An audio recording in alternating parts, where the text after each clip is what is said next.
माझ्या शाळेचे नाव रायगड जिल्हा परिषद शाळा माणगाव मराठी आहे. मी वाचलेल्या पुस्तकाचे नाव आहे गहू. ह्याच्या मुखपृष्ठावर एक मुलगा आहे, त्याच्या हातात गहू आहे आणि मलपृष्ठावर एका गव्हाचे ढीग दाखवलेले आहे. एके दिवशी एक जमाल आणि त्याची आई गहू धुवत असतात आणि मग ते वाळवतात गहू.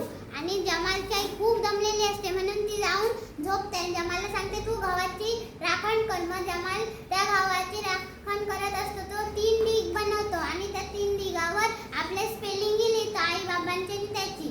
आणि नंतर तो लिहिता लिहिता तिथं झोपून जातो. आणि मग नंतरला काय होतं,